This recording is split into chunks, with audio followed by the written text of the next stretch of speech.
Is Jerome Powell and the Federal Reserve intentionally trying to crash the stock market? Are we headed into or already in a recession? And what steps can you take to protect your money as we head through 2022? Let's dive right in and answer these questions starting right now.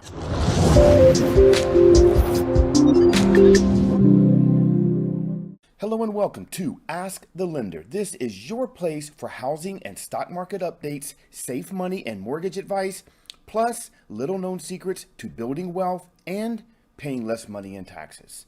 Help me and my channel out by subscribing, clicking that bell right there to get notified, and also liking and commenting below. You know someone who can benefit from this information. Please share it with them as well. Today is Friday and currently the markets are closed, but yesterday we saw a significant drop. Make sure to stick around to the end when we discuss what some experts are saying looks like bad mojo at the central bank. Are they intentionally trying to crash the stock and housing markets and trigger a recession? Full disclosure here, I am not a financial advisor. I'm just a regular, hardworking dad who has experienced severe financial losses in the 2008 recession, and I'm simply raising awareness to what is going on. Take what I say with a grain of salt and do your own research. Knowledge exercised is power. If you don't use it, it is as useless as a screen door on a submarine, sort of like Joe Biden. Getting started, stocks ended sharply lower yesterday with the Dow Jones down 622.24 and the S&P 500 down 94.74. Know what is up though? Gold. Why? Investors are nervous about the market and their money. Gold is currently up plus 16 at 1870. It has rallied to 8-month highs, even with some selling after the situation in Ukraine seemed to de-escalate. The underlying trend has nothing to do with that threat though. The real threat is inflation. That's why investors are buying gold, and that's why they bought the dip on Tuesday and we rose to new highs on Wednesday, because we got a lot more inflation data.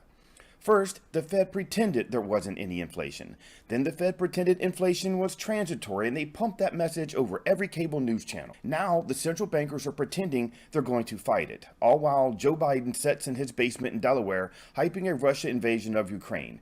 And that is making the markets nervous. They're not going to fight inflation. If they could have fought inflation, they would have started the fight a long time ago. They would have never allowed the inflation genie to get this far out of the bottle if they had a way of keeping it inside. The reason they didn't fight inflation is because, well, they can't. Because fighting inflation would collapse the bubble economy. Well, if they couldn't fight inflation when it was smaller, they sure as hell can't fight it now when it's much bigger. The Federal Reserve needs to pivot to a restrictive monetary policy. It needs to raise interest rates above the rate of inflation. But that's not what the Fed is even talking about. It's simply proposing a moderately less accommodative policy. Some experts, like the former New York Fed repo guru Zoltan Pozsar, he feels that the Fed is intentionally trying to crash the market. Of course, on its face, that would seem preposterous. After all, the Fed's entire legacy over the past 13 years has been merely creating hyperinflation among financial assets and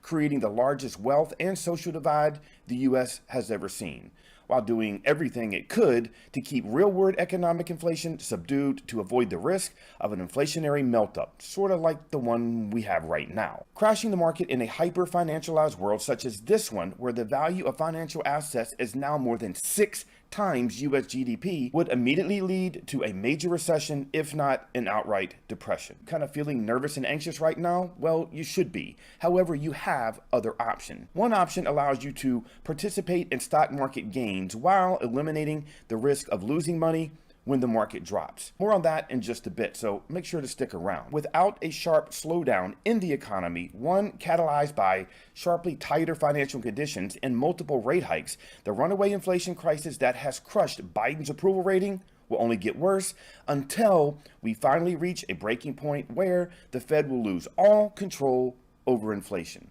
thus sparking what may become hyperinflation, currency debasement, and collapse, which Bank of America actually warned about last week. Will this be the end of the Fed itself, which will no longer be relevant in a world where a 2% inflation target is no longer applicable? Yesterday, JP Morgan joined Bank of America in predicting 7 rate hikes for 2022. Some suggest that while the Fed does not want a mild recession to cool down the economy, the Fed can ill afford a full-blown market crash, especially since virtually everyone in the market expects Powell to step in and rescue risk assets once the strike price of the Fed's downward adjusted put, as the Fed's minutes noted yesterday, is hit somewhere around S&P 3,800 to 4,000 mark. So while it is debatable that the Fed will crash the market just to contain inflation, well, I seriously doubt it. But the fact is that thanks to the former New York Fed repo guru Zoltan Pozsar, this is now a part of the conversation, and it is likely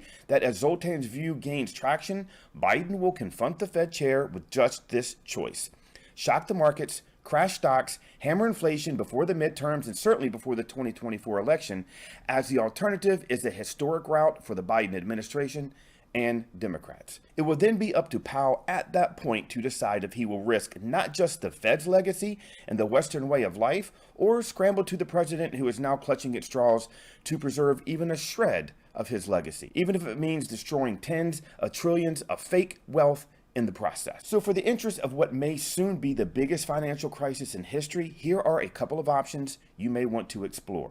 Look into digital currency. Move your money into silver or gold or other precious metals, or utilize a little-known strategy that the richest of the rich, including politicians, use. Purchase a specially designed whole life insurance contract. Notice I said contract because it's legally binding. These specially designed whole life policies allow you to participate in the market gains while eliminating the losses when the markets crash. Want more information on this strategy? Do me a favor, leave a comment below and I will create a video explaining all of this. And like this video. We'll see you next time on Ask the Lender.